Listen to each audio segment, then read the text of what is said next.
Bem, aqui é um vídeo sobre o trabalho aqui da universidade. Trata-se de um diálogo, né, fictício e de 4 pessoas, né? Arício, Inácio, Sofia e Damião, debatendo questões da filosofia da ciência, né, questões de medicamento, metodologia científica e deficiência, né, complicações orgânicas no corpo, tá bom? Esse vídeo não reflete exatamente o que eu penso sobre o tema, tá? Mas é apenas o trabalho da universidade que vai estar aqui contido no meu canal no YouTube, tá bem? Bem, comecemos esse diálogo filosófico à semelhança dos debates antigos da Grécia Antiga, tá certo? Arício, quer dizer então, Inácio, que tu não concordas que a polilaminamina represente um avanço científico para a nossa sociedade, especialmente para aqueles que vivem na dolorosa condição de paralisia? Inácio, nunca disse isso, meu caro amigo. O que afirmo é que a questão exige prudência e investigação rigorosa. A esperança é necessária, mas não pode substituir a evidência. Alício, prudência? Enquanto os cientistas discutem, homens e mulheres permanecem presos em cadeira de rodas, enquanto formulários são preenchidos e relatórios são analisados. Vidas passam. Não te parece cruel exigir tantos protocolos diante do sofrimento humano? Inácio, e não te parece perigoso oferecer algo cuja eficácia ainda não foi demonstrada de forma adequada? O sofrimento não elimina a necessidade da verdade. Arício, mas houve resultados promissores. Pacientes relataram melhoras. Animais apresentaram recuperação. Não seria isso suficiente para justificar o acesso? Inácio, não necessariamente. O método científico exige justamente porque nossas impressões podem nos enganar. Uma melhora observada não significa por si só que foi causada pela substância. Arício, está sugerindo que os relatos dos pacientes são ilusões? Inácio, não. Estou dizendo que relatos são importantes, mas insuficientes. A questão é descobrir a causa da melhora. Sem grupo de controle, como saber se a recuperação ocorreu por causa da polilaminina ou por outros motivos? Arício, que outro motivo poderia existir? Inácio, o chamado choque modular, por exemplo. Em alguns casos, pacientes apresentam melhoras espontâneas após determinado período. Se não compararmos pacientes tratados e não tratados em condições semelhantes, não saberemos qual fator produziu o resultado. Arício, vejo que a ciência gosta de desconfiar até mesmo das boas notícias. Inácio, e é justamente essa desconfiança que protege a sociedade. Arício, protege ou atrasa? Inácio, ambas as coisas podem acontecer. Contudo, atrasar uma conclusão é menos grave do que promover uma falsa esperança. Arício, falas como se a esperança fosse um problema. Inácio, não. O problema é quando a esperança se transforma em certeza antes da hora. Nesse momento, aproxima-se a professora Sofia, que vai conduzir, né, uma outra parte do debate de uma forma mais filosófica, tá bom? Sofia diz assim: posso me juntar ao debate? Arício, certamente, talvez possa convencer Inácio de que a vida real exige mais sensibilidade do que estatísticas. Inácio, ou talvez possa mostrar a Arício que a compaixão sem método pode gerar tragédias. Sofia, talvez ambos tenham parte da razão. Digam-me qual é a finalidade da ciência. Arício, melhorar a vida humana. Inácio, produzir conhecimento confiável sobre a realidade. Sofia, E será possível melhorar a vida humana sem conhecimento confiável? Arice. Em algumas situações, agir rapidamente parece mais importante do que esperar certeza absoluta. Sofia. Concordo que a certeza absoluta raramente existe, mas a ausência dessa certeza absoluta não significa ausência de critérios. Inácio. Exatamente. Sofia. Lembremos-nos de Francis Bacon. Ele defendia que devemos interrogar a natureza de forma organizada. Não basta desejar uma resposta, é preciso criar meios para testá-la.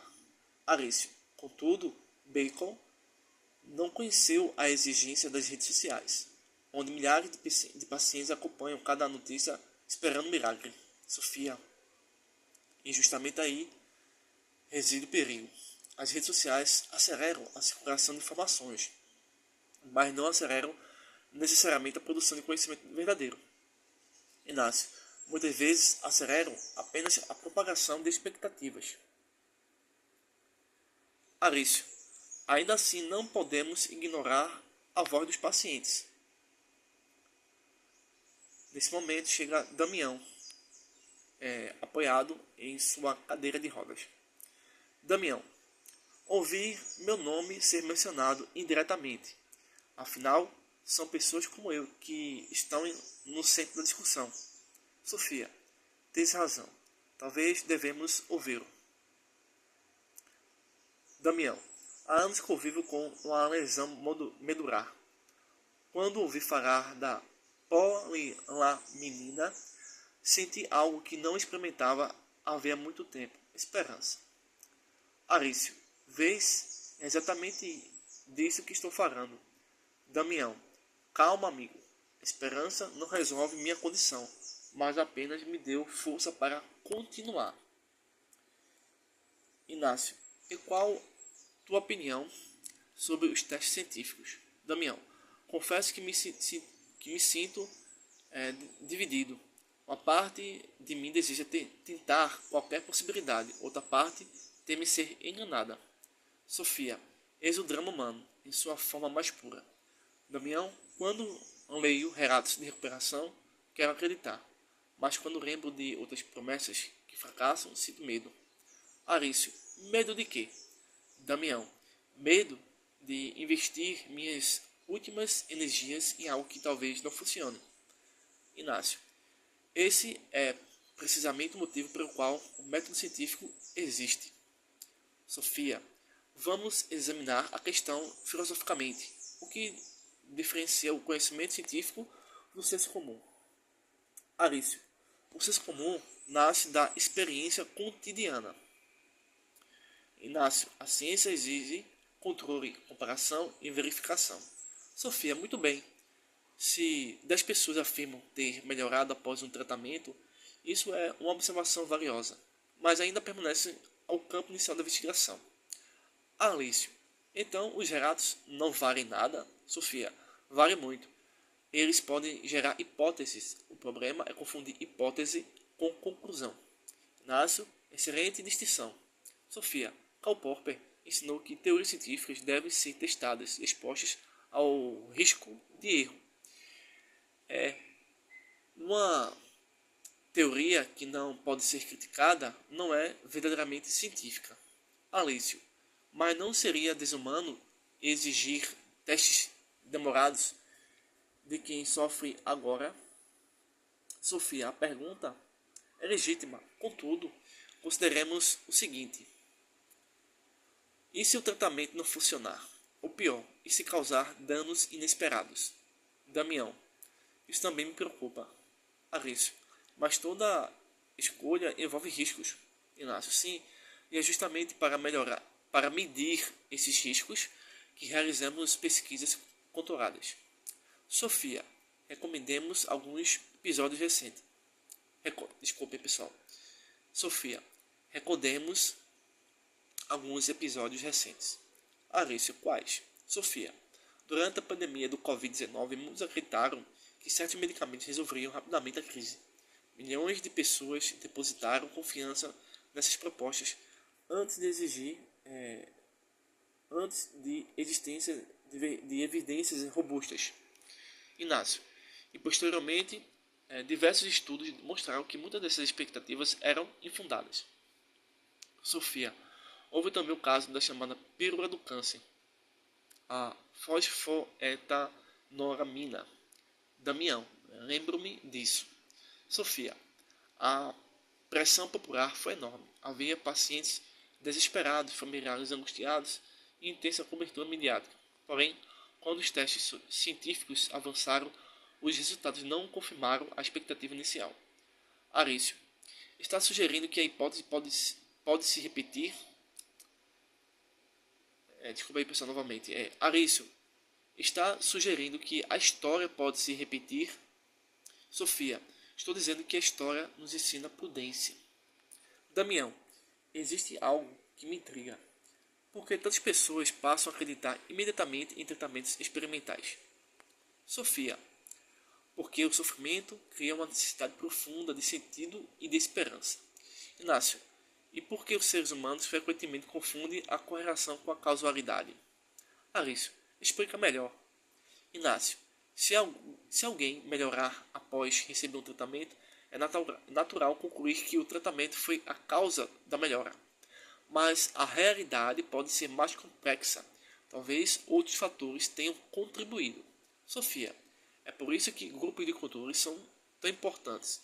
Eles funcionam como espelhos metodológicos. Damião. Espelhos metodológicos? Sofia. Sim. Permite comparar situações semelhantes para descobrir se a diferença observada realmente foi produzida pela intervenção estudada. Arício.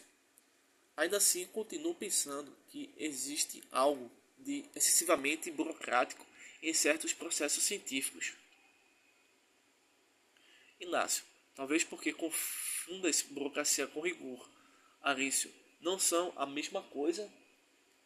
Inácio. Não. A burocracia existe para atender procedimentos administrativos. O rigor científico existe para proteger a verdade e os pacientes. Sofia. Uma ponte mal construída pode desabar. Um medicamento mal testado também. Damião. Nunca tinha pensado dessa forma. Sofia. Há ainda outra questão. O que acontece quando decisões científicas passam a ser determinadas por curtidas, compartilhamentos e pressão judicial? Arício. Talvez a democracia esteja apenas se manifestando. Inácio. Ou talvez estejamos substituindo a evidência por popularidade. Sofia. A ciência não é uma eleição. A natureza não altera seu comportamento porque uma opinião recebeu mais votos. Damião. Então a verdade científica não depende da maioria? Sofia. Exatamente. Durante séculos, a maioria acreditou que o Sol girava em torno da Terra. A maioria estava errada. Arício.